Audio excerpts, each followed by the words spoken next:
Bhagavad Gita as it is ki jai.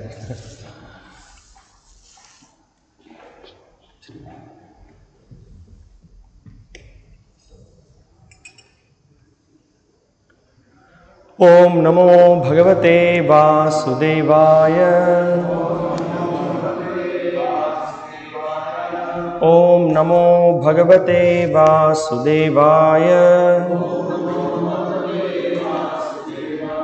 Om Namo Bhagavate Vasudevaya.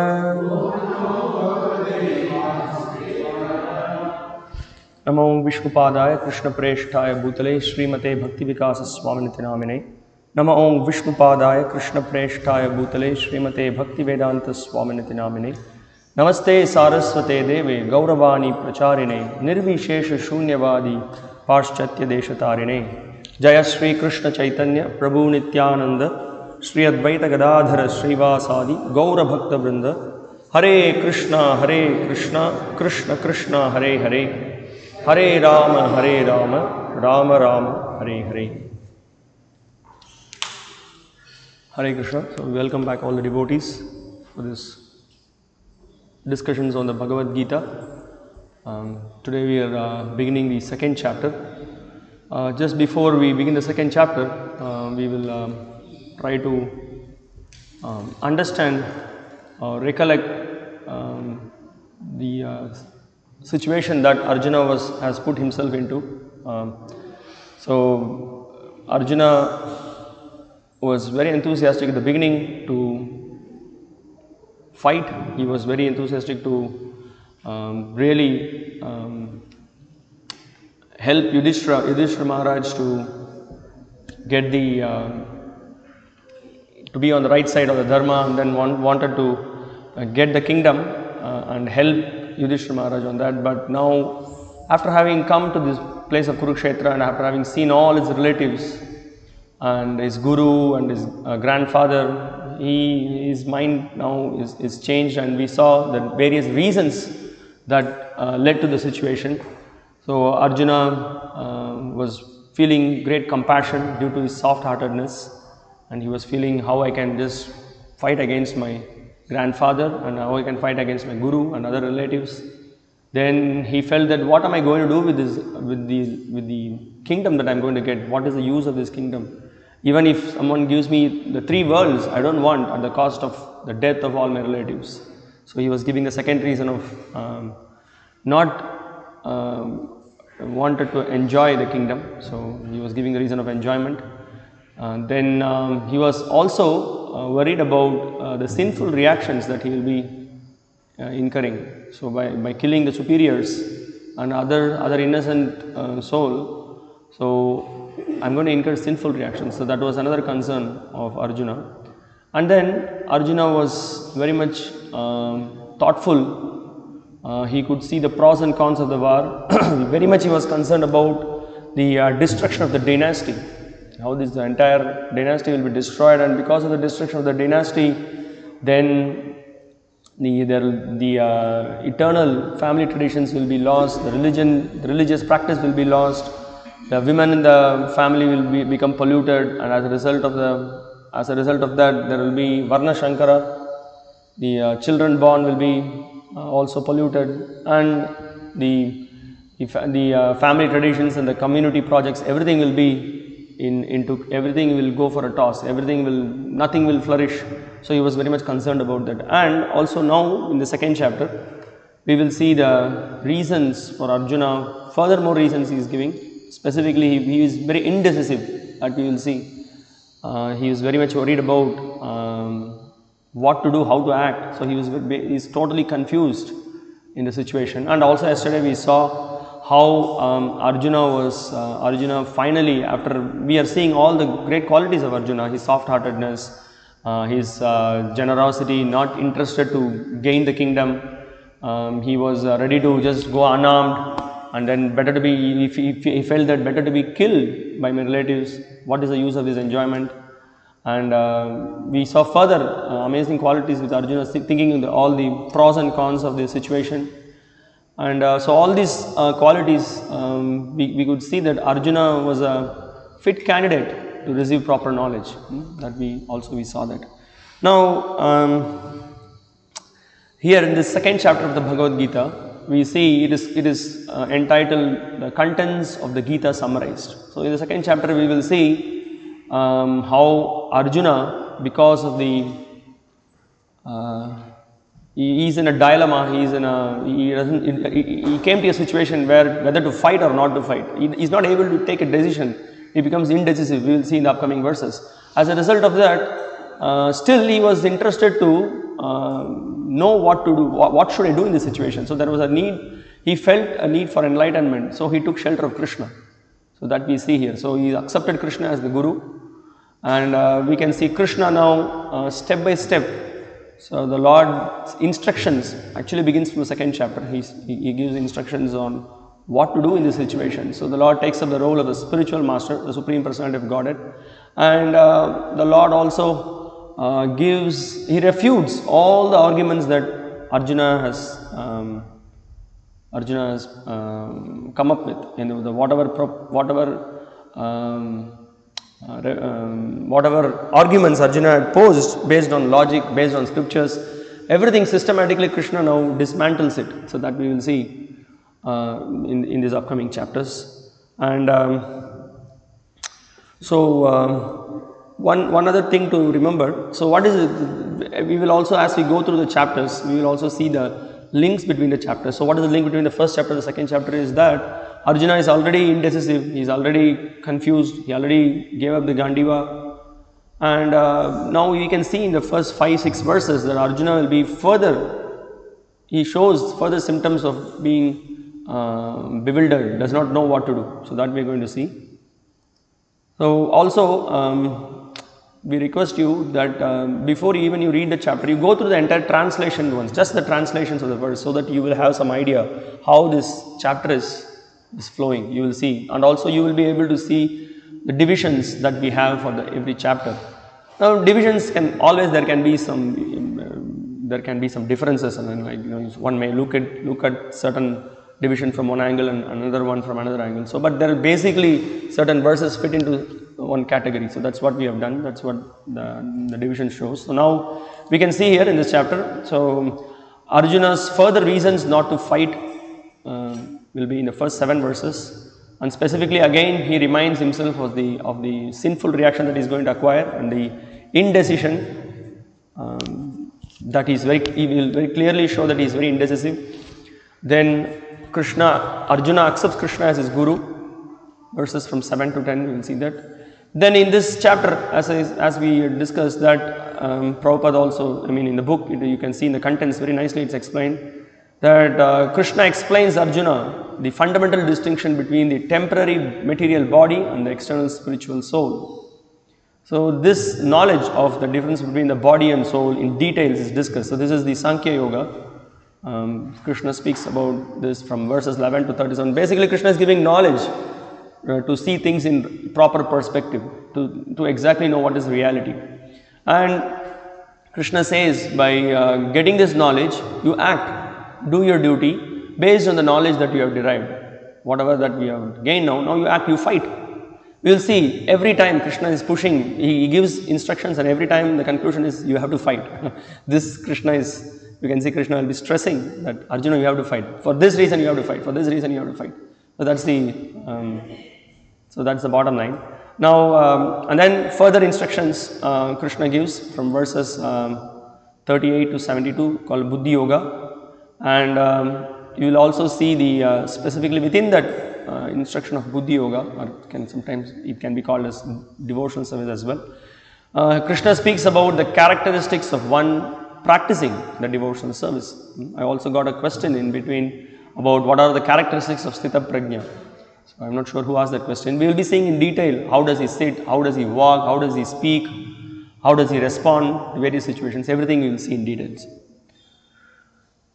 And just to not to forget regarding the exam, the first chapter exam, we will discuss about it at the end of the chapter, just for at the end of the class. For those who are too anxious about it, we will speak about it later. Okay.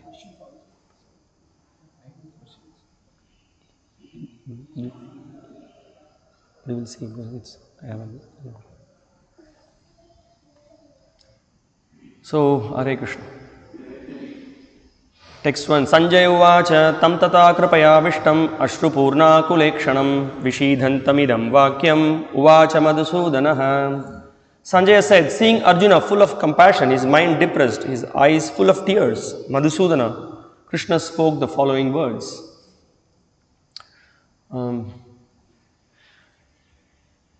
Now in this, right, Sanjaya now pointing out the situation, he is informing Dhritarashtra what is happening, that Arjuna, he is saying that Arjuna now almost he has given up. I don't think so he is going to fight. So this is the kind of a message he is giving, and he is showing what is happening with Arjuna. So Ashrupurna Kulekshanam, he is not able to speak, he is totally depressed, he is full of tears. And then after, in that situation, Krishna is going to start speaking. So here the word Madhusudana is specifically used by Sanjaya, and we will see what's the reason for that. Okay, Prabhupada continues. Material compassion, lamentation and tears are all signs of ignorance of the real self. Compassion for the eternal soul is self-realization. So, right at the beginning, Prabhupada clarifies what is compassion, what is real compassion. So, the compassion for the body will be seen by the signs of ignorance of lamentation and tears. Whereas if you really want to be on the path of self-realization, that is helping you to make progress back home, back to God, and developing an eternal relationship with the Lord. And compassion should be based on that. Compassion should be based on the spirit soul. Prabhupada further points out the word Madhusudana is significant in this verse. Arjuna wanted to kill the demon of misunderstanding that had overtaken him in the discharge of his duty. Now we can see here that Krishna killed the demon Madhu, and thus he is called as Madhusudana. So similarly, Sanjaya is pointing out that Krishna is going to kill this great doubts that Arjuna is having, all the confusions he is having. He is going to totally remove that. So he is indirectly pointing out that. Now this is a very important point Prabhupada is pointing out here. Compassion for the dress of a drowning man is senseless. Similarly, a man fallen in the ocean of nescience cannot be saved simply by rescuing his outward dress.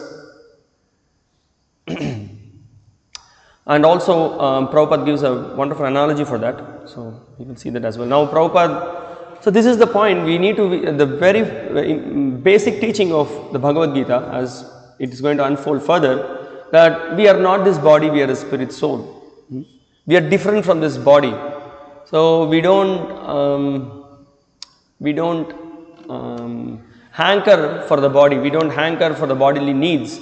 That should not be the priority of life. We should rather think of our eternal benefit, which lies in the path of self-realization, or it could also be said that God realization includes self-realization. So that is the point.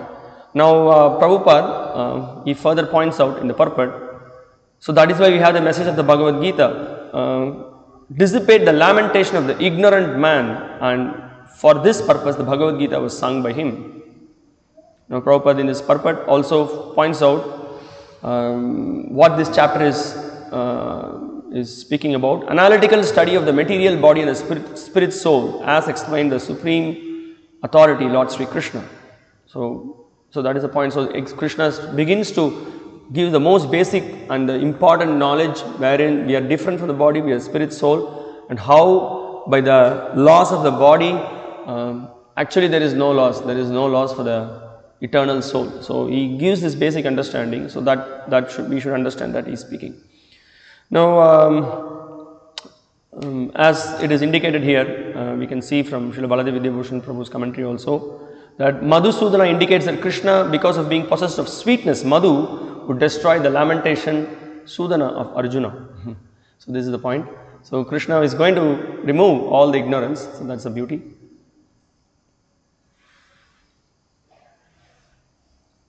Okay, here is a Prabhupada lecture.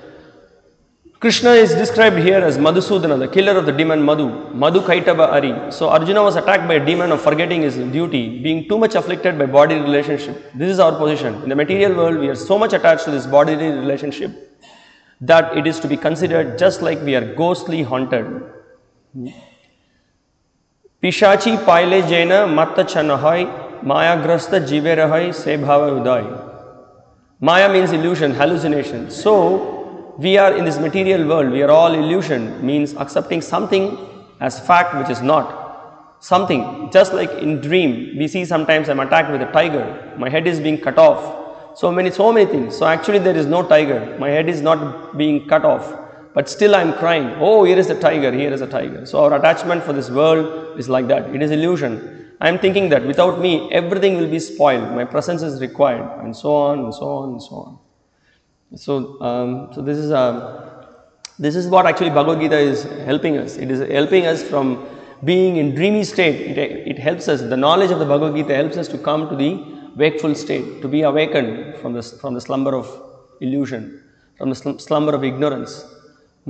So if we do not know what's the reality, what is our actual situation, we will be as we are struggling in a dream, we will be struggling in our day-to-day life. But just the very knowledge of the Bhagavad Gita, it puts us into enlightenment. No, sometimes we have disease, okay, we have some stomach pain or we have fever, unbearable pain.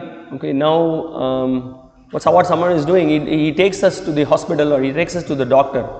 We have not been diagnosed what's the problem, we have not been given the medicine. But just by taking us there is some relief that okay, I am going to be taken care, I am going to be cured. So similarly, the teachings of the Bhagavad Gita, just by hearing what Krishna is beginning to say, just by hearing that it gives us solace, and then further we contemplate on it, we try to apply it, then we get relief from all our sufferings. So that's the message that we get from the Bhagavad Gita, that where the compassion should be, whether it should be for the body or it should be for the soul. So when we know the difference between the body and the soul, which is the ABC of spiritual life, then our real life begins. Shri Bhagavan Uvacha Kutastva Kashmalamidam Vishame Samupastitam Anarya Jushtam Asvargyam Akirti Karam Arjuna. So now this is an interesting verse. This verse, it is mentioned very clearly at the beginning. Shri Bhagavan Uvacha. So the Lord, Supreme Lord speaks. Supreme Personality of Godhead, he starts the first message. He says, quite some words are also very significant in this verse. He says about Kashmalam, dirtiness. From where this dirtiness has come to you. So as the Lord says, the Supreme Personality of God has said, my dear Arjuna, how have these impurities come upon you? They are not at all befitting a man who knows the value of life. They lead not to higher planets but to infamy. So Prabhupada here, he is pointing out that how Arjuna, being a person of a great caliber who comes into the great lineage, how he can show symptoms of being Anarya. Krishna is pointing out, immediately he is chastising. So now Krishna, so actually Krishna is, if you see the relationship between Arjuna and Krishna, they are friends, Arjuna is having a friendly relationship with Krishna. But real friend is one who points out when you go wrong, not that you just when there is fun, you just have enjoyment, but when there is some problem, you just walk away. But he saw Arjuna is really in trouble. Arjuna is going in the wrong direction. He has lost his composure. Now Krishna is immediately pointing out and is chastising. So he is using all these strong words. He is using this word Kashmalam. He is saying Anarya. So we will see what Prabhupada says in the purport. So Srila Prabhupada in this purport very much going in the line of the previous Acharyas commentaries as Srila Baladev Vidyabhushan Prabhu comments. He starts to explain about who is Bhagavan. So this is a very important understanding. Who is speaking now? The Supreme Personality of Godhead. Krishna is very clearly established at the beginning. The Lord is speaking, we just have to hear from Him. We just have to hear the clear message. So Prabhupada is pointing out how the definition of absolute truth is explained here. What is the, first of all, before we understand how Krishna is Bhagavan, we understand the definition of the absolute truth as quoted in the Bhagavatam. Vadanti tat tattvavidas tattvam yajnanam advayam brahmeti paramatmeti bhagavan iti shabdyate. The absolute truth is realized in three phases of understanding by the knowers of the absolute truth. And all of them are identical. Such phases of the absolute truth are expressed as Brahman, Paramatma and Bhagavan. And then Prabhupada further, he continues to give the famous example of the sun planet, the sun disk and the sun rays. So with this example, he is explaining the position of the absolute, which is being realized in three phases. So Srila Prabhupada explains, one who studies the sunshine, one who understands the sun's surface, one who studies the sunshine only is the preliminary student, one who understands the sun's surface is further advanced, and one who can enter into the sun planet is the highest. Ordinary students who are satisfied by simply understanding the sunshine, its universal pervasiveness and the glaring effulgence of its impersonal nature may be compared to those who can realize only the Brahman feature of the absolute truth. So now, with this analogy, we can understand how the Lord is how the absolute truth is realized in three phases. So first there is sun rays, then there is the sun disk and the sun planet itself. So we can sometimes see the sunlight, and then we call that sunlight also as sun. And then when we don't call, now I am seeing the sun disk, we don't say, we just say, yes, there is sun. And then when someone enters the sun planet, then also he refers to it as sun. So we will discuss more about this as we go through further chapters. So this is a basic understanding of approaching the absolute truth, and how Bhagavan, as Bhagavan, all the three features have the feature of impersonal feature, the localized feature and the personal feature. Everything is included in Bhagavan. So all these three together is called as the absolute truth. So that's why in the beginning of the Srimad Bhagavatam also we see this is very clearly defined. Before Vyasadeva further explains about Bhagavan, and he says Bhagavan is that Supreme Lord Sri Krishna, he gives a definition of the absolute truth. So Srila Prabhupada here explains exactly in those lines. Now, yes. Now, the definition of Bhagavan, Prabhupada is including in this purport. He is speaking the Supreme Personality of Godhead who possesses all riches, all strength, all fame, all beauty, all knowledge and all renunciation is called Bhagavan. So this is again a very clear definition of who is the Supreme Lord, who is Bhagavan. Bhagavan, one who possesses all these six opulences. Aishwaryasya, Samagrasya, Viryasya Shastriyah, Jnana Vairagyas Shannam Bhaga Itingana. So Parashara Muni defines who is Bhagavan. So all these qualities explained here: riches, strength, fame, beauty, knowledge, renunciation. All these things we may see in a person here. One person may possess riches, one person may possess strength, someone may possess fame. So everything will be in different proportions, but all these qualities completely in full, who can exhibit these qualities?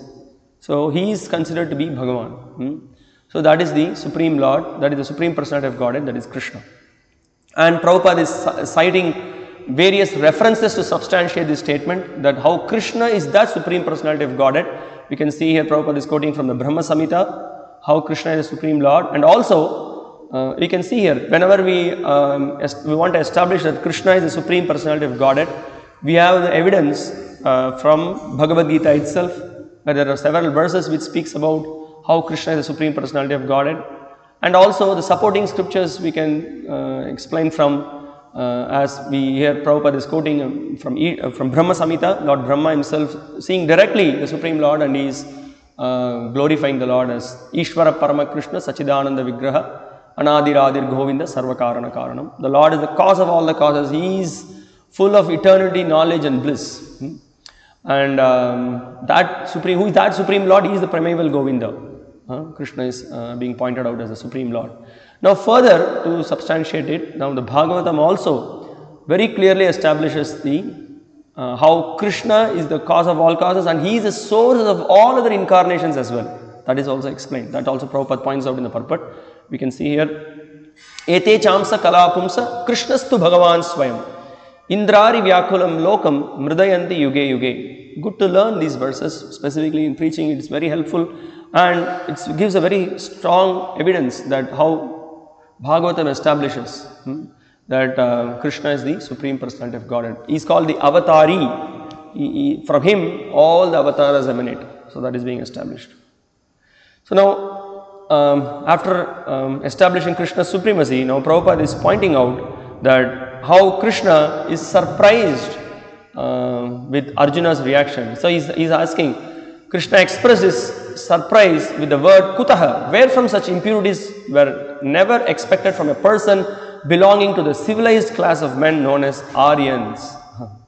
So Prabhupada points out that Aryan cannot express such a kind of a strange behavior. So he is saying that Arjuna, what is happening with you? You are coming in such a great lineage. How can you express such a quality, such a weakness? How you can do that? So Krishna is immediately pointing out. Anarya is just chastising Arjuna. So now Prabhupada gives a definition of who is an Aryan and who is not an Aryan. The word Aryan is applicable to persons who know the value of life and have a civilization based on spiritual realization. So this is the bottom line. This is the most important point. You just simply to say someone as Aryan is not sufficient. What he is doing in his life, is he endeavoring for spiritual progress? Is he completely hovering on the mental platform? Is he always trying to satisfy his senses? Is always trying to enjoy this material world? He's not an Aryan. Aryan is one who is taking steps towards the path of self-realization. So he is really Aryan. So that means that he is endeavoring on the path of Sambandha. He is trying to understand, why am I suffering? Why there are difficulties imposed on me? Is there a creator? What is his name? Where does he stay? What are his various qualities? What is my relationship with him? Can I revive that relationship? These are the questions a civilized person should ask, and he is called as an Aryan. So that's why Prabhupada is pointing out that the civilization based on spiritual realization. Now Prabhupada gives a definition of non-Aryans. Persons who are led by the material conception of life do not know that the aim of life is the realization of the absolute truth, Vishnu or Bhagavan, and they are captivated by the external features of the material world, and therefore they do not know what liberation is. So we can see Prabhupada many times he quotes this similar phrase that people who do not know, who do not have any goal of life, they do not know any aim, they don't have any aim of self-realization. All they know is roti, kapda, makan, or what to say, just eating, sleeping, mating, defending, clothing. Everything is within that shell, that's all. Only this I know. I cannot see anything more than this. So he is very clearly defined as an Aryan. So that's proper. Again, you can see in this, I've just underlined this just to make a point that this is proper. This pointing out. Nate viduhu swartha gatim hi Vishnu. No goal. The goal is not on Vishnu. The goal is on everything other than Vishnu. That's the goal.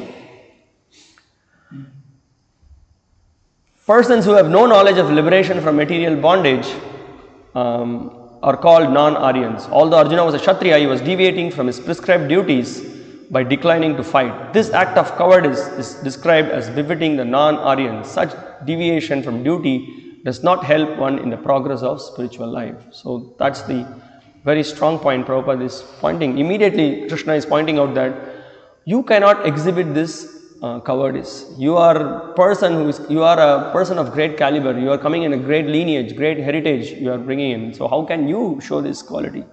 So that those are the specific words that we can see here being used in this verse. Kashmalam and then Anarya. So those are the strong words Krishna is using. So Prabhupada, so this is the point, as in the beginning of the class I just explained that Krishna takes he was a friend but he is chastising. So Prabhupada says that Krishna can show both faces. He can be very soft and he can be very hard.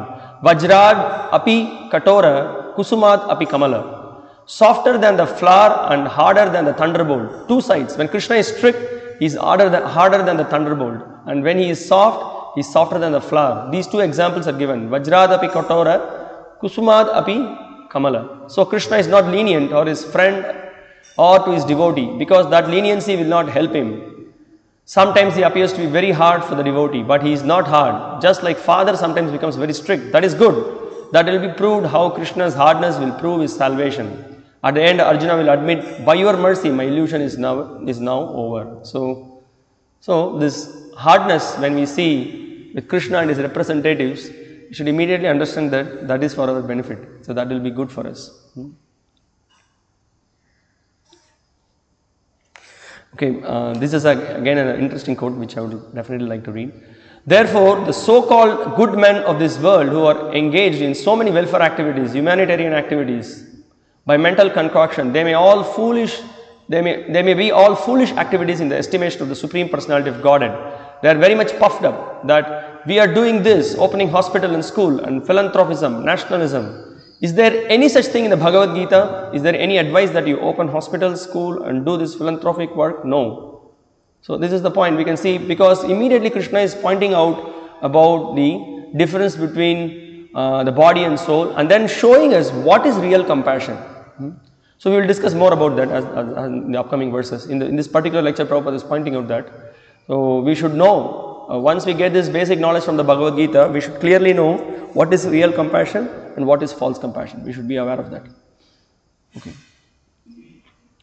Klaibhyang masmagam afpartha naitattvai upapadhyate shudhrang hridaya dhaurbalyam tyaktvotishta parantapa.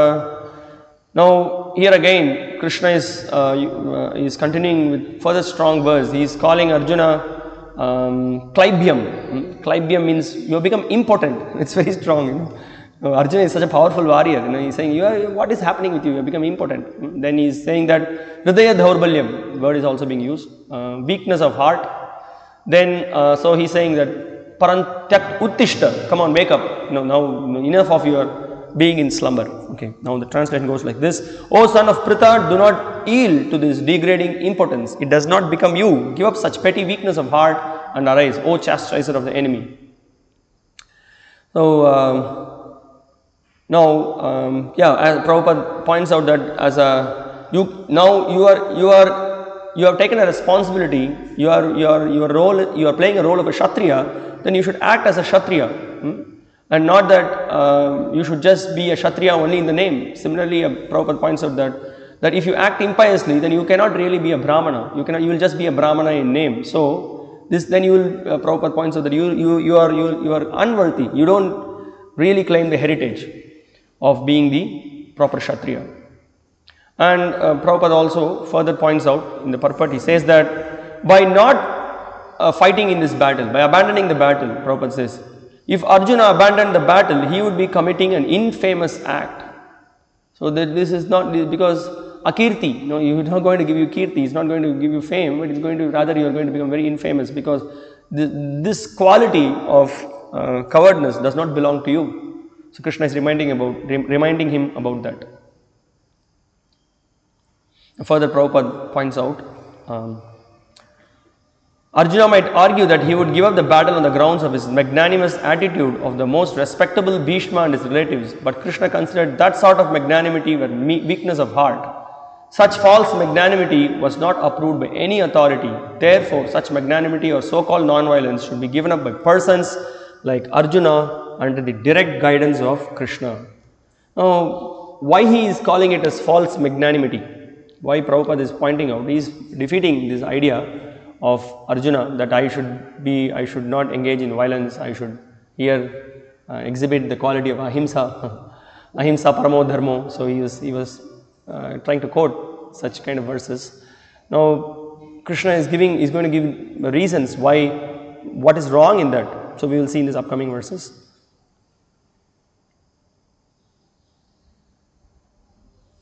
You can see here Prabhupada in one of the lectures, he is pointing out, my dear friend Parantapa. So specifically is called as Parantapa in these verses. Parantapa means one who gives trouble to the enemies. So this is the material world. A Kshatriya cannot behave like a Brahmana to excuse. Brahmana business is to excuse. Shama Rupa Tapasvinaha. Those who are tapasvi, they can excuse. But those who are in the governmental power to make justice, there is no question of excuse. Life for life. You have killed one man, you must be killed. This is justice. Yeah, Brahmana, he may excuse. All right, you have killed my man, never mind, I excuse you. Now, this has to be understood, because a person who is a Kshatriya and who is in the responsible position, he should act when injustice is done. He should establish justice. If he fails to do it, actually the person who has done the crime, actually his suffering is more. But if he has identified what is the mistake he has done, and if he punishes him, then at least immediately the effect of the karmic activity that he has done, for whatever sin he has committed, he overcomes that reaction. So that is one thing. Then another thing is that in that way the king also does not incur any sin, because he has acted properly. But if he just withdraws himself on any false ground, then the king and then the person who has committed the crime, both are going to get reaction. So Prabhupada points out that. So that is a Brahmana's business. But a Kshatriya, the government, the ruling power, he cannot do so. It is his mercy. It is the government's mercy when a murderer is hanged. That is the injunction in the Manu Samhita. So Parantapa, you are a Kshatriya, your business is to punish the unjust. Shudram Hridaya Dhaurbalyam. For a Kshatriya, this kind of poor-heartedness, that I shall not fight, give it up, don't indulge in such thing. So nice point. Prabhupada says that actually it is a mercy. It's a mercy of the king when he just points out the crime that has happened and rectifies it and gives the actual punishment. And also another thing, also we can see when the king takes strong steps, then there are other thieves and other rogues will be afraid to engage in such an act. You know, that's why we can see sometimes previously heavy punishments were given. So somebody is stealing something, hands are cut, you know. So when someone sees the hands being cut, he will think twice before engaging in such activity. And so that's Prabhupada points out. In Kashmir, such incidents have happened. And there were in the early days, the kings were like that. And now for any small thing, for a judgment to happen, the file will be in the judicial custody for years, and then the file will be postponed, and so many things are happening these days. But it is bad for the leader, and it is also very bad for the person who is engaged in the crime. Arjuna uvacha katang bhishmam aham sankye dronam cha madhusudana ishubhif pratiyotsyami pujarha varisudana. Now you can see Arjuna is also very intelligent. You can see he has well read the scriptures, and now he again comes up with some counter argument. He's calling Krishna as Madhusudana here, and he's also saying that, you know, you are Arisudana. So we will see what is all this. Arjuna said, "O killer of enemies, O killer of Madhu, how can I counteract with arrows in battle men like Bhishma and Drona who are worthy of my worship? You are asking me to fight, you are asking me to indulge in killing them, but they are my worshipable gurus. How am I going to do that?" So that is what point he's raising. Now we can see here Arjuna is very politely actually chastising Krishna. He's saying that, Prabhupada points out here in this purport, he says, it is a general etiquette that superiors are not to be offered even a verbal fight. So that is a general etiquette. Even if superior says something which may be harsh, but you don't just again speak against, you don't speak against them in verbatim, you don't shout. That is a Vedic culture. And so you have that etiquette is there. So Arjuna is saying that. And then he's saying that even if they are sometimes harsh in behavior, they should not be harshly treated. Then he's quoting, then how is it possible for Arjuna to counteract them? Would Krishna ever attack his own grandfather, Ugrasena, or his teacher Sandipani Muni? These are some of the arguments offered by Arjuna to Krishna. I'll just show you the quotes. So here, Srila Vishnu Chakravarti Thakur in his commentary is pointing out, he's saying, Krishna is asking, but those two elders are fighting against you. Why are you not able to fight against them? No, I cannot do so, for they are worthy of worship. Pujar how? I should offer flowers to their feet in devotion rather than sharp arrows in anger. Oh friend Krishna, Even you injure only the enemies in battle and not your own guru, Sandipani Muni or your friends, the Yadus. O Madhusudana, killer of Madhu. So now Krishna is asking, hey, I am also, we have to know that Krishna is all there in the lineage of Krishna, and there is a great personality named Madhu, who is the father of Vrishni. So he's saying, I am a descendant of Madhu in the ancient lineage, of the Yadu dynasty. Therefore, I am called Madhava. How could I have killed Madhu? He says. And then Arjuna is saying, no, I am not referring to that Madhu. I am referring to the Madhu demon. No, I do not mean that Madhu. I am speaking about the demon Madhu who was your enemy, Hari Sudana. So that is being pointed out. So that's what Srila Prabhupada is pointing out in this purport. And there is another interesting thing. Prabhupada in the lecture, he says, this is so nice. Prabhupada says, it is all right that your name is Madhusudana. You killed one demon whose name was Madhu, but you are asking me Bhishma Sudana. Bhishma is my grandfather and Drona Sudana. Sudana means killer. So how can I be that? So Prabhupada, you have to hear how Prabhupada is speaking that. It was very interesting. Okay. Now Arjuna is quoting further reasons. Same thing. He's again pointing out that I'm going to get sin, Krishna. How can I kill all these great personalities? Now we can say, Guru nahatva hi mahanubhavan shreyo bhoktung bhaishyam apiha loke atvartha kamangstu guru nihaiva bunjiya bhogan rudira pradigdan. He says, it would be better to live in this world by begging than to live at the cost of the lives of the great souls who are my teachers. Even though desiring worldly gain, they are superiors. If they are killed, everything we enjoy will be tainted with blood. So this is what he says, Bunjiya Bhogan. So whatever enjoyment I am going to get, Rudira Pradigdan. Everything will be tainted with blood. So just imagine, he's living like this. Now I have got the kingdom, I have got a big palace, I have got so many facilities. But whatever that he is looking at, everything is seeing reddish. Everything is seeing the blood of his great spiritual teachers, his other elder relatives and everyone. You see, that's how Arjuna is looking at. But whenever, on the contrary, whatever we see, even if there are some difficult situations, we look for opportunity for great enjoyment. So that's how we look at it as conditioned soul. Okay, now Prabhupada here points out in the purport, according to scriptural codes, the teacher who engages in an abominable action and has lost his sense of discrimination is fit to be abandoned.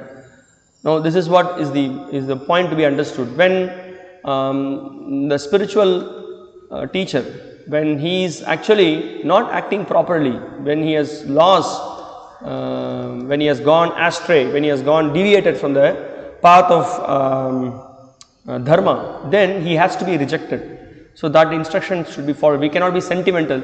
We cannot be emotional. We should see whether someone is following Guru Sadhu Shastra. So that's so important. So often we hear from the Mahabharata. Prabhupada also so many times in various lectures he quotes. He says, Guror avilaptasya karya karyam ajanatah.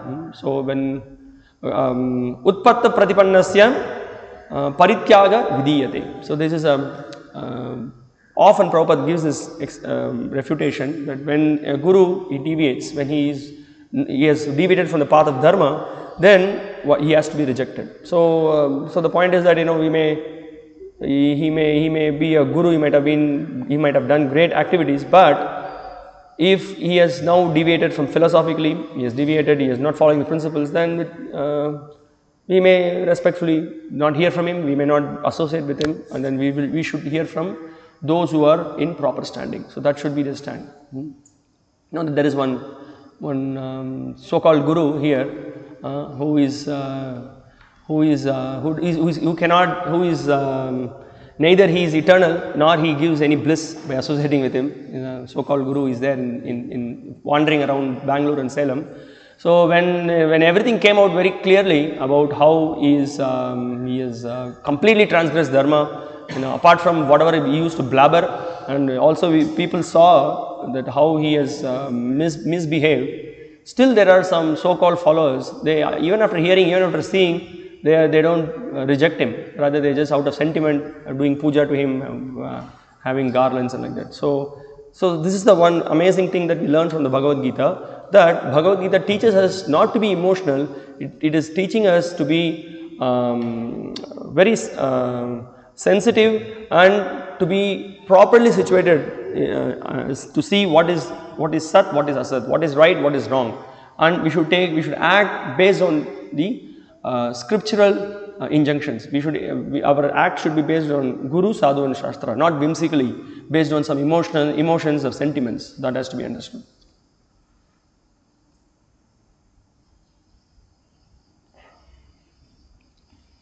Okay.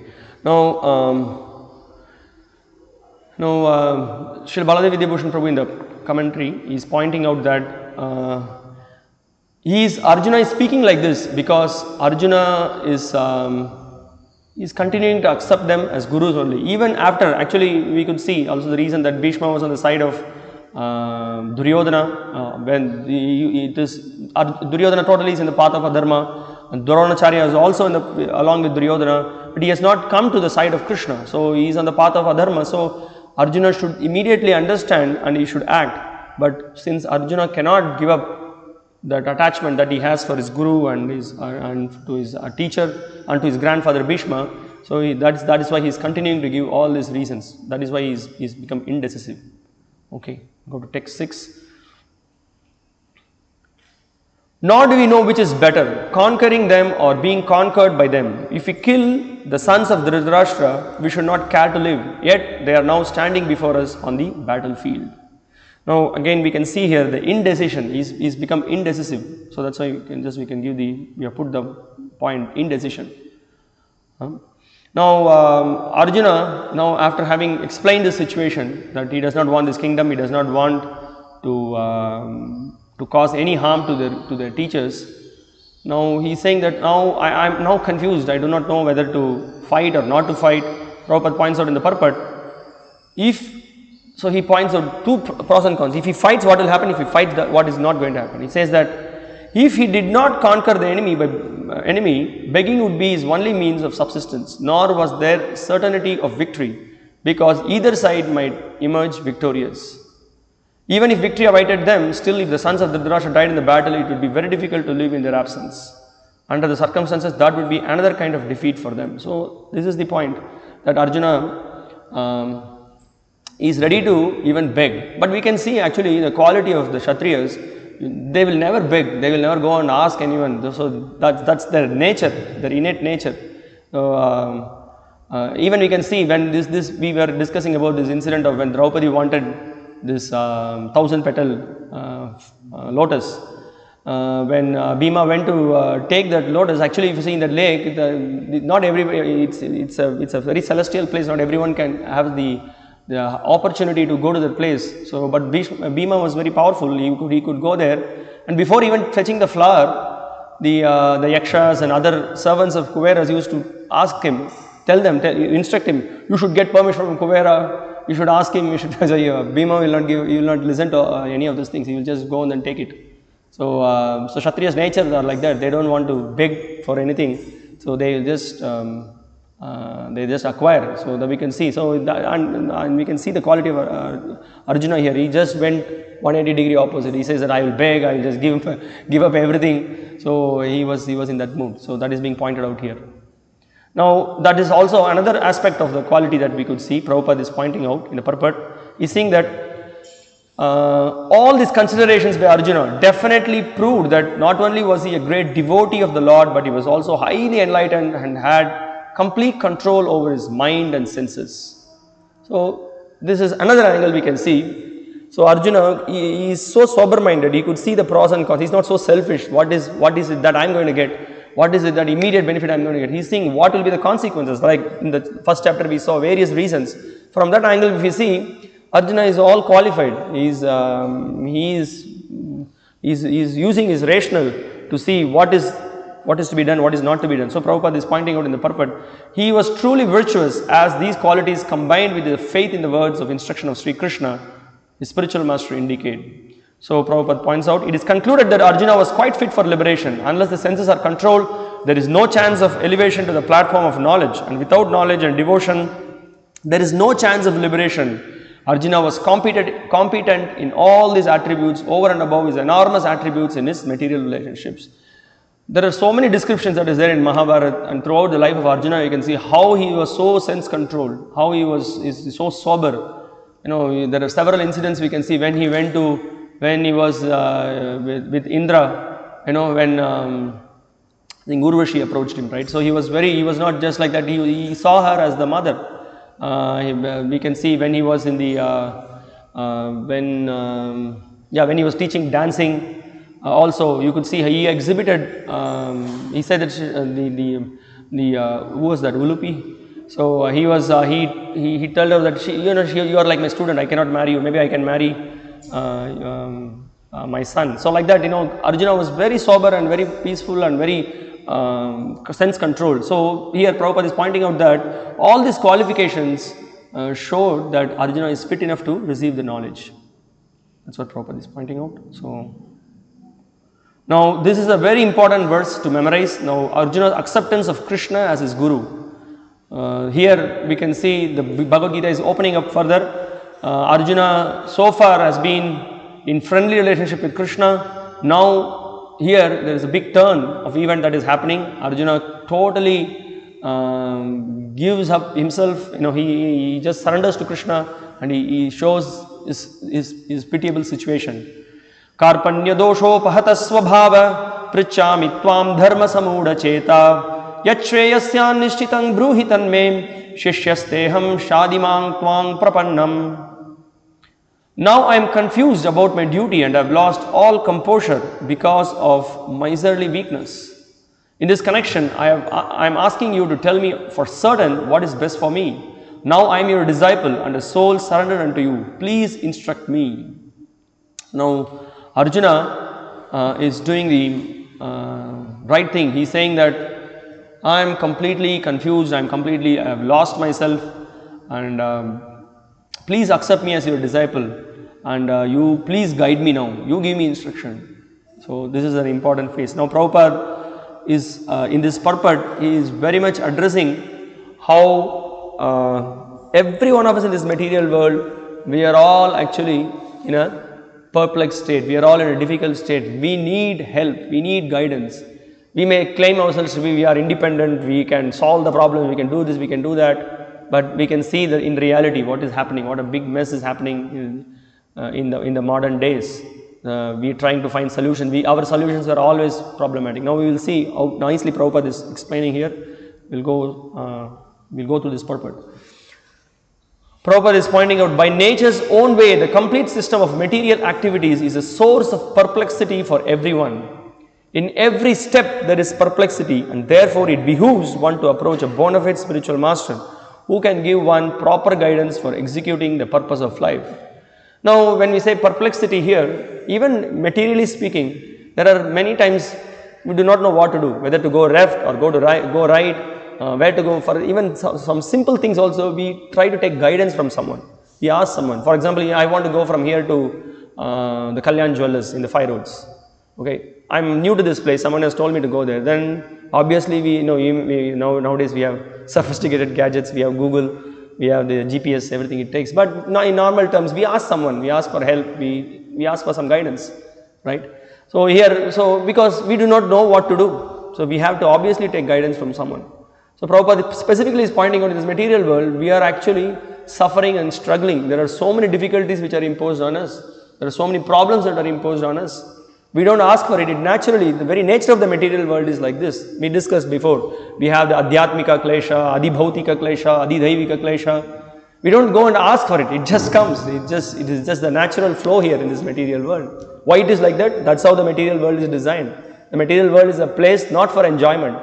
The material world is a place for rectification, or for the conditioned souls like us to understand that this place is not for enjoyment. So Krishna gives us an opportunity to correct ourselves and get purified, and he wants to take us back to his abode. So that's how the material world is designed like that. So there is no point in complaining that the material world is like this, why this problem, why this suffering, why there is no perfection in this material world, why there is a problem with the Creator. No, there is no problem with the Creator. The Lord has created a perfect world.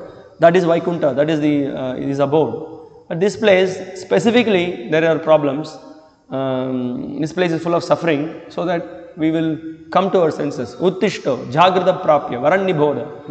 So Krishna wants us to wake up from this false enjoyment that we are trying in this material world. Now Prabhupada is pointing out, all Vedic literatures advise us to approach a bona fide spiritual master to get free from the perplexities of life which happen without our desire. They are like a forest fire that somehow blazes without being set by anyone. So this is a nice example Prabhupada is giving. So many of us we are here in the village, we are in the city, we have no clue what is a forest fire, but those who have been near the forest, those who have some experience, you never know when there will be forest fire. For what, how it started, by the friction of the wood, suddenly there is a forest fire, and it just devours everything. So Prabhupada says that like that in this material world, just everything is very nice, everything is going good. Suddenly there is some problem. Nobody expected. Well, last 2 years, what's happening here with the corona. Nobody ever expected that a small microscopic organism is going to create a big havoc. That's how the material world is. Today corona, tomorrow something else is going to come. Material world is going to be constantly there. We are going to have this kind of problems. So we should know how to respond to it. We should know how to act. So Prabhupada is pointing out that we should take shelter of the bona fide spiritual master. Similarly, the world situation is that such perplexities of life automatically appear without our wanting such confusion. No one wants fire, and yet it takes place and we become perplexed. So Prabhupada continues, the Vedic wisdom therefore advises that in order to solve the perplexities of life and to understand the science of the solution, one must approach a spiritual master who is in the disciplic succession. Now Prabhupada further says, a person with a bona fide spiritual master is supposed to know everything.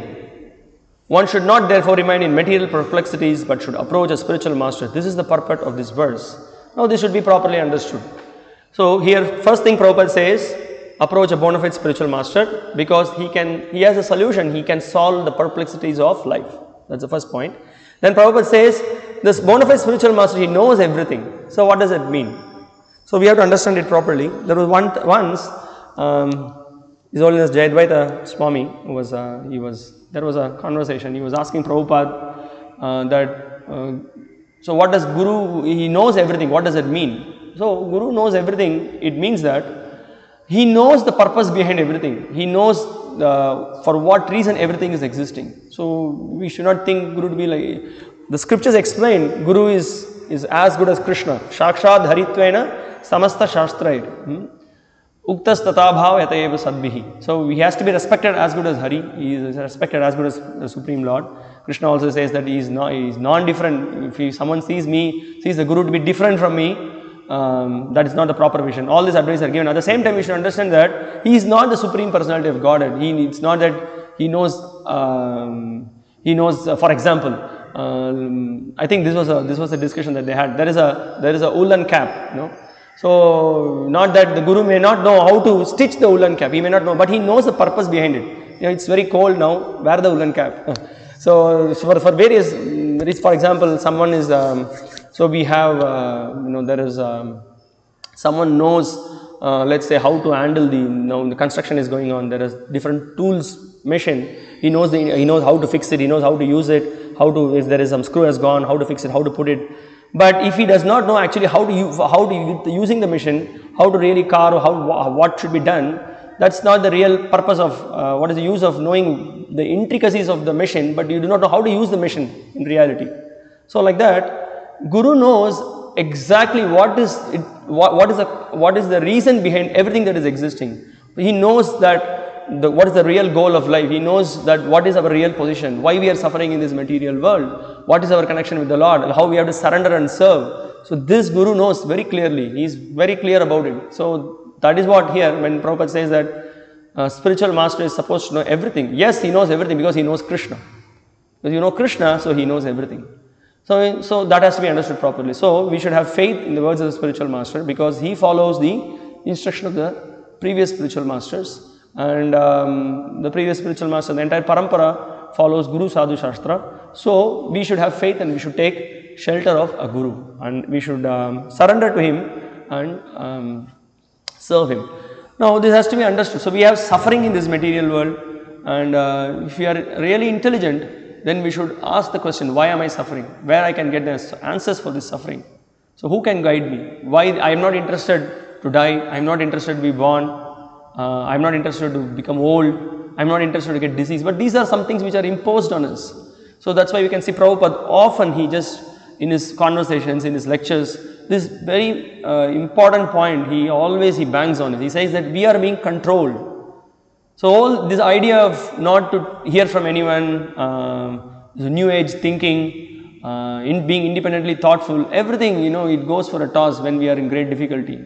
This is what Arjuna was so thoughtful, was so logical, but he collapsed. He couldn't decide for himself what to do.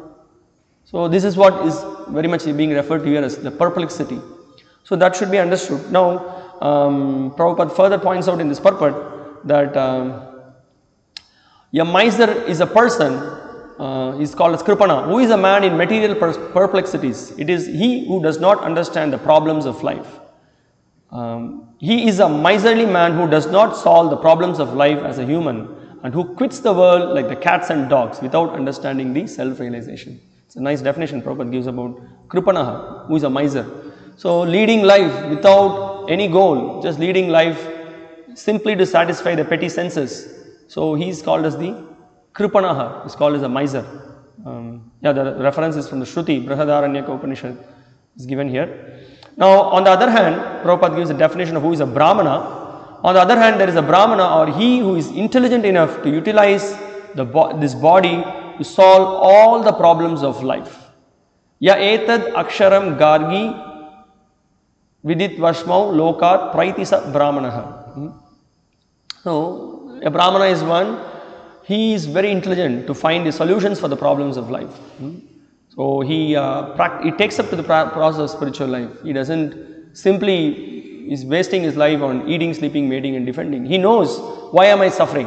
What is the reason for the suffering? Because I have done some impious activities, I have done sinful activities in my previous life. So you have the one of the big leaders of the Christian faith, the Pope, when he was questioned why such sufferings are happening, why there is this tsunami that has happened, why there is a great catastrophe that is happening, they don't have explanation, they don't have a clear answer for this question. They do not know that it's because of karma. They don't want to say that. They don't explain about that. So now also there is another thing that when we do not understand the proper reasons for the problems that we have, then when we are completely in the bodily conception of life, thinking everything to be this body and giving importance to this body, then we don't feel like taking shelter from someone because we are always trying to satisfy our senses. So then for us, what becomes more important, that doing some social service, trying to help someone who is poor, that becomes very important because we do not know what is real help, what is real compassion. So then we will instead of being a Brahmana, one remains as a Kripana. That's what Prabhupada is pointing out here. The Kripana, Prabhupada is pointing, one is often attached to family life, namely to wife, children and other members on the basis of skin disease. The Kripana thinks that he is able to protect his family members from death, or the Kripana thinks that his family members of society can save him from the verge of death. Such family attachment can be found even in the lower animals who take care of children also. So 2 points Prabhupada is pointing out here. Because of the skin disease, he thinks that I am there to support my family, and then he further thinks that my real security, my family members will support me. But these are all illusion because no one here in this material world is going to be here permanently. We are all going to depart. We are all going to get our time. We are all going to get the alarm, and when the time comes, we have to leave. So this knowledge is so much required.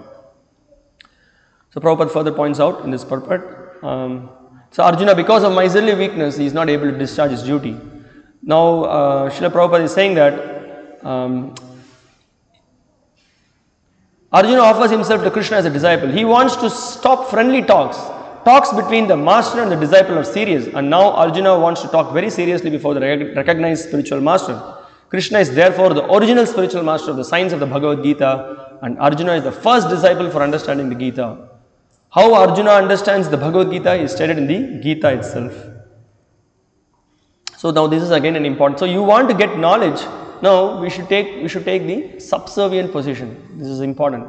We should be subservient to this spiritual master, not be too familiar with him, not think himself to be an ordinary person. Then knowledge will not be transferred. We will not be able to. We will not have, the ears will not open. So this is the thing. That's why we can see right from the young age, children are trained to respect the superiors, to respect the teachers, bow down. First thing that is done is bowing down to the Guru. Then that shows that you are my superior. I want to hear from you. I want to surrender to you. I want to improve in my life. I want to change my lower habits. So all these things are implied.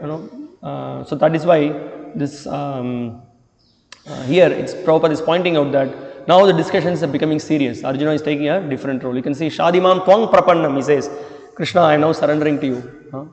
So previously he was like equals. Now Arjuna is bowing down to Krishna. Now Prabhupada also takes an opportunity here to point out that how foolishly some of the speculators they speak about how submitting to Krishna. Prabhupada is pointing out, and yet foolish mundane scholars explain that one need not submit to Krishna as a person, but to the unborn within Krishna. There is no difference between Krishna's within and without, and one who has no sense of this understanding is the greatest fool in trying to understand Bhagavad Gita. Now we can see here that when see here in this verse, just point out, you can see here the discussion. Krishna is saying that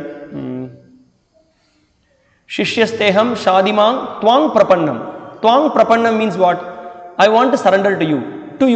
It's very clearly it is mentioned. Now there are so-called speculators. That's why Prabhupada is pointing out here. They point out that it is not to Krishna but to the unborn within Krishna. What is unborn within Krishna? Prabhupada very clearly points out in so many commentaries. There is a very clear. There is nothing like Krishna is within and Krishna outside and Krishna inside. Krishna is non-different from his body, his mind, his person. There is no difference. There is a famous quote from the Shruti. I think it is from the Purana.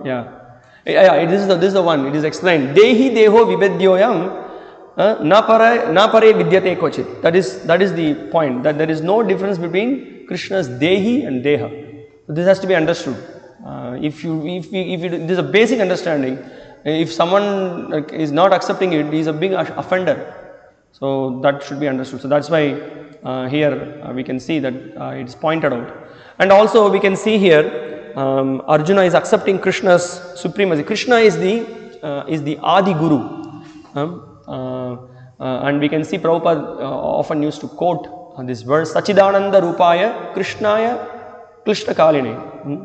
Namo Vedhyaya Namo Veda Vedhyaya Gurave Buddhi Shakshini. This is from Gopal Tapani Upanishad. This explains that how Krishna is the original spiritual master, and he is the essence of all the Vedas and the Vedanta.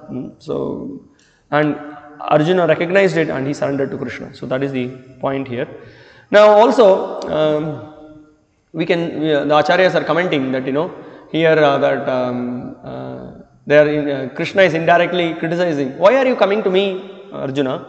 You could go to I mean, I am like your friend. Why are you coming? We are like equals. Then Arjuna is pleading. No, Krishna, I want to take shelter of you. Please, you guide me. I am gone. Then another place, it is also said that why don't you go to other great personalities like Vyas? Veda Vyas is there. Others are there. You can go to him. No, Arjuna is very firm. He says, no, Krishna, I want to take shelter of you. I want to hear from you. You please guide me. You are my master. You are my, I am submitting myself to you. So Arjuna is showing that eagerness. Arjuna is showing that how I am, really I want to hear from you. I don't want to give any counter arguments. Because Arjuna was so far giving all the logical explanation. And so Krishna is saying that, you know Shastras, you have read everything. So Arjuna is saying that, no, I'm a fool number one. I don't know anything. Please, you guide me. So this is the point. So we have to come to this state of whatever knowledge we may have, whatever apparent talents we may have, but in front of the Guru, we should be like a blank slate. That should be the attitude.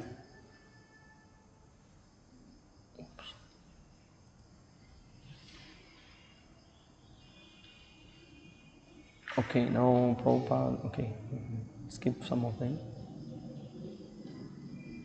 Okay, this is a good quote.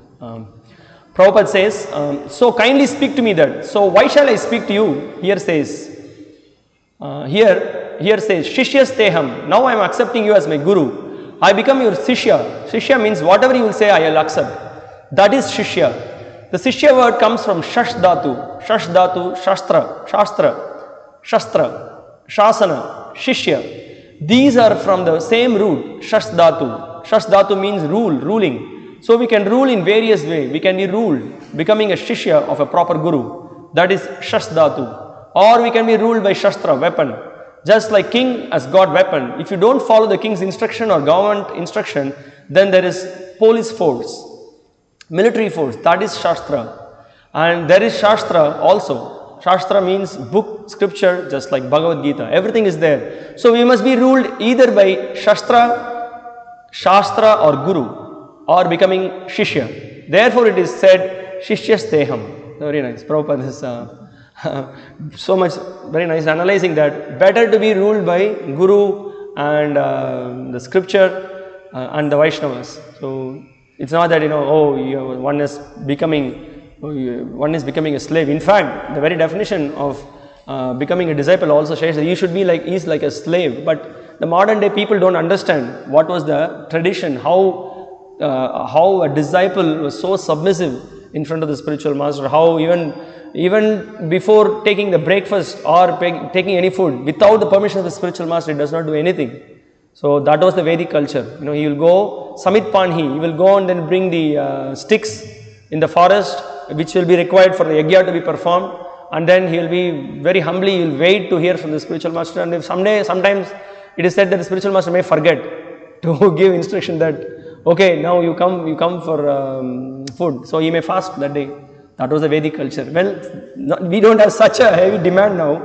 In fact, our situation is, we are completely Kali Yuga disciples. We don't even want, when the Guru gives instruction also, we don't want to follow. So this is the pathetic situation. We should not be like that. At least, we should, the first basic thing is that please follow what is the basic thing that is given to us. That's one thing. And then, if we are becoming more advanced, then we will try to understand what is the desire of the spiritual master, and we try to follow even without him asking. So these are all the advanced level.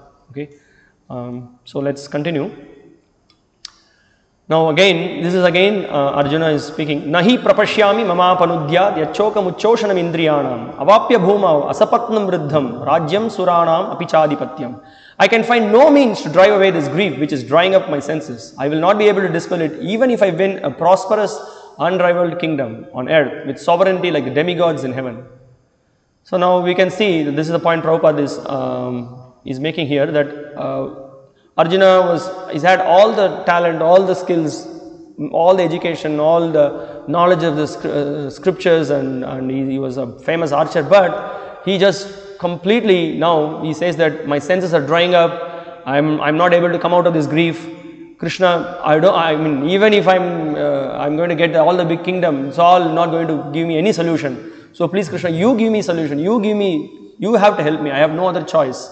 So here that is being pointed out by Arjuna, and we can, Prabhupada immediately he points out that you may be a very highly educated, you may be a very rich person, you may have all the security in the world, but nobody can escape from perplexities. We can see in the life of Buddha also. So Buddha, he was a great prince. His father never wanted, I'm not going to tell all the story, just going to tell one important point from that. Buddha was never shown the outside world. There is a reason for that. The reason is that if he sees the outside world, he will become inquisitive and he will give up the kingdom. His father was very much worried, like any father, that my son should be with me, he should never join the Hare Krishna movement. Buddha father was also they kept him covered. So, but once when he went out, he saw that he saw someone is getting affected by old age. First time he's seeing that people die, someone is having difficulty. So when he saw all these things, he started raising question. Then he understood that I have all the riches, I have all the facilities, I have all the opulence. There is no solution. I can't get any solution.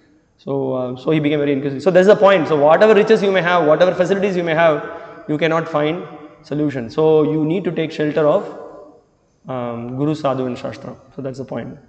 Now Prabhupada, again in this purport, he is pointing out who can be the Guru, what are the qualities of the Guru. So Prabhupada is saying that the conclusion is that a spiritual master who is 100% Krishna conscious is the bona fide spiritual master, for he can solve the problems of life. Kiba vipra kibanyashi shudra kene nai jai Krishna tattva veda se guru hoy. It does not matter whether a person is a vipra or is born in a lower family or in the renounced order of life. If he is master in the science of Krishna, he is a perfect and bona fide spiritual master. So without being a master in the science of Krishna consciousness, no one is a bona fide spiritual master. And also Prabhupada quotes about how a spiritual master is one could be very much knowledgeable in everything, but he should be a Vaishnava. That is also being mentioned.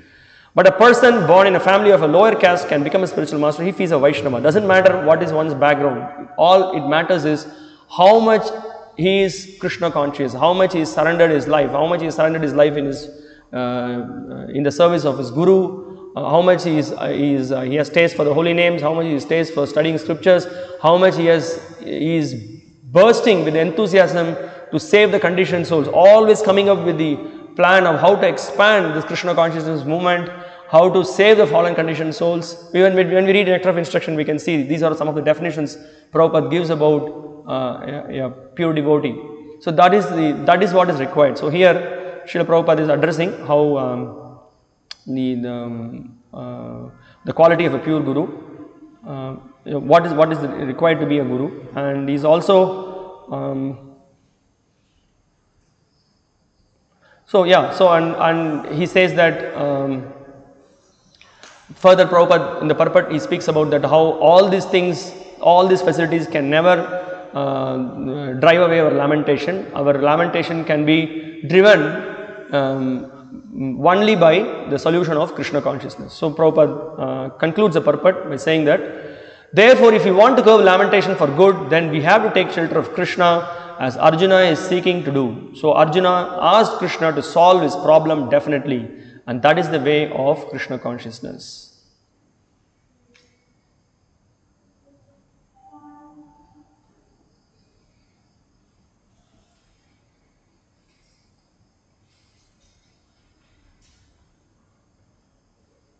Okay, I'll just do one more verse and then we will finish for the day.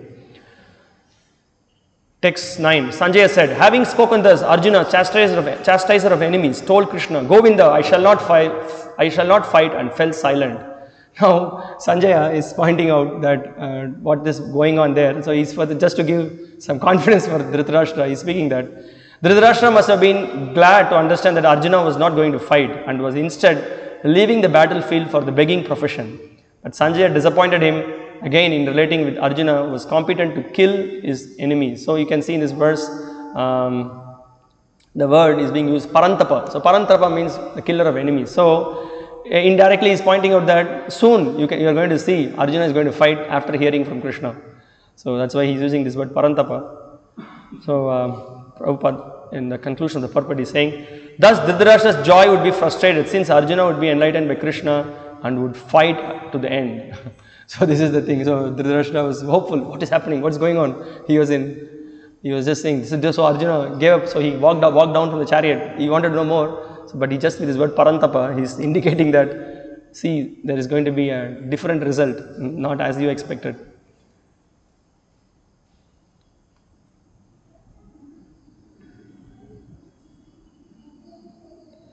Okay, I'll just stop here.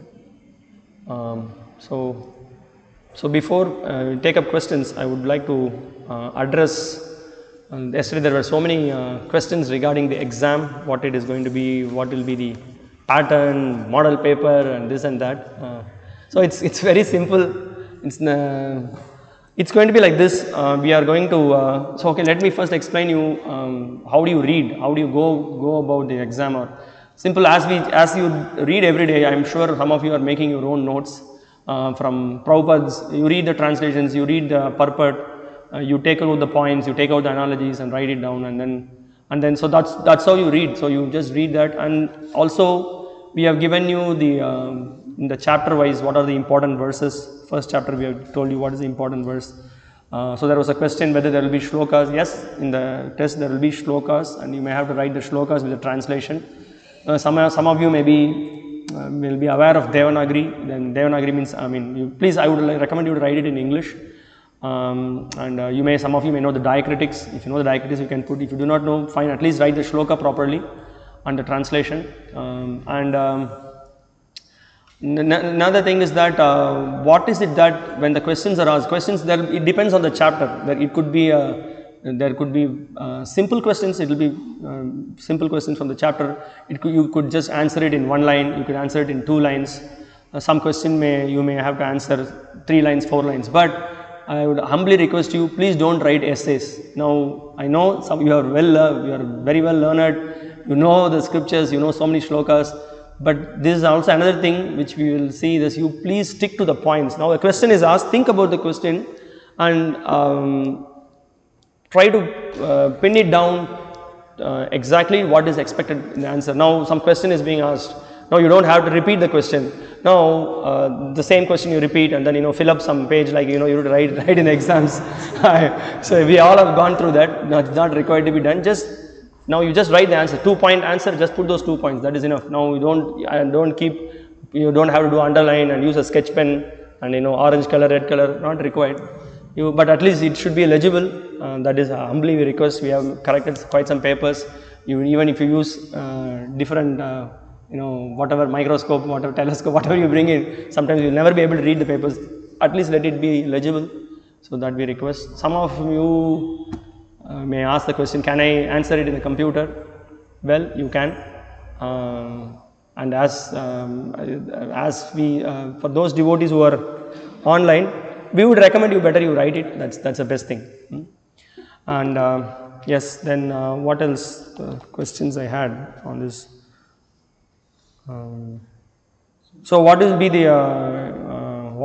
the schedule? So the exam will be, some exams can be it will be 1 hour. Some exams we will have it 1.5 hours, depends on the chapter. So as I said, again I repeat it. So it could be short answers, 3 lines, 4 lines, 2 lines, 1 line, depends on the question. So you have to be intelligent. And sometimes you can ask the teacher also when whomsoever is there. If something is not clear, you can ask and you can point out. Then what else? It includes 3 phases. Yes, I also want to tell you that for the first chapter exam, it includes preface and introduction. So whatever that if you have attended the class, if you have listened during the class, easily you will be able to answer. It will be simple questions, not some very tough questions, and it will be very simple, straightforward, basic points. This, if you have read the preface and introduction, you should know this. So that's how the questions are asked. And I very much humbly request all of you to please go through Prabhupada's purports. The questions only will be from Prabhupada's purports. No commentaries of any of the previous acharyas or other things, specifically with exams. So that's why I am humbly requesting you, whatever notes that we are showing, more than the notes, you read and you write. And I tell you, it makes a big difference. You just see the notes and nothing will be in you. You will forget many things. But you write it down, you read the purport in you write it down, that will be very helpful. And you will see, you write it down and also you tell this, whatever that you have read, you have heard, you can share it with others. And that will be inspiring for others to hear also, and in that way also you will be able to recollect what you have read. That's how it helps you very much. And as I told before, please you go before whenever you read the chapter, always it's very good to read the translations once, so that you will know how the chapter is flowing. Then you will also be able to see why this chapter is divided in this way, why the divisions are like this. Now, will there be objective questions? Will there be fill in the blanks? Will there be multiple choice questions? It need not be, the question paper may not, it need not be like fill in the blanks, multiple choice questions, or will there be choices. Don't worry about it, you read and then you see the question will be, it will be simple. And basically we will try to, what we are going to do in this, we are just going to see from the perspective of preaching, the important basic philosophical understanding, all those things will be, that is what we will try to ask in the exam. And another important thing, if you can, not necessary that you have to write exactly those Prabhupada's words, some are gifted, some are talented, but try to get the gist of the points that we will be looking for. and that very much we will look for. What is that? For example, Prabhupada says something about compassion. So what Prabhupada gave some definitions on compassion, or if Prabhupada said something about who is a Brahmana, who is a Kripana, he gives simple definition. So you try to remember that and try to present it, that's all. So in that way you answer and it will be easy. So you may give so many other explanations also. Just only 2 words will be the key word in that answer. But for that you might have written the 2 words, along with that you might have written some 6-line description. And you will say that I don't have time. Prabhuji, I need 2 hours to write the complete exam. No need. So you please focus like that and then write an analogy. Sometimes you can also you don't have to write big analogy and give full explanation. In brief, tell the analogy. And one other thing I also want to tell, for example, some question is being asked. So who is a Brahmana? You just give a definition of Brahmana. You are just giving a definition of Brahmana, and then there may be some one additional point Prabhupada might have said. You could add that also, which is nothing wrong in adding one other point. During exam I will remind some things, but I'm just saying like this. So no, Prabhu, this was the question, and for example, someone comes and you are giving, say you are giving some. I called him and I asked him to sit. And you asked him to say, you told me to ask him to sit in the chair, but there is nothing wrong if you give water, So something like that, some answers, 1 or 2 additional points is fine, and that is expected, because that will very much enhance the answer in certain questions. So like that. So these are some of the basic things. If you have any other questions or anything, yes. And I'm sorry we are running short of time.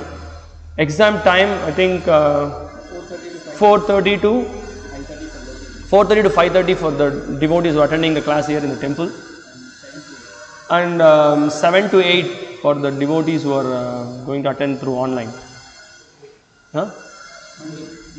Monday. So Monday we will have the exam on the first chapter. Okay. Sorry?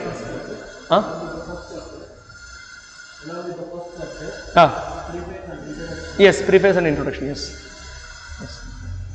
That's why it will be. I told you, introduction is very long, but I tell you it will be very, very basic. That even if you had heard the class, paid little attention, you will be able to answer it. But it's nice to go through once, and it is more, and it's very enlivening to read it once. In that way, you will read. Right. Thank you very much. Srila Prabhupada ki jai. Bhagavad Gita as it is ki jai. Hare Krishna.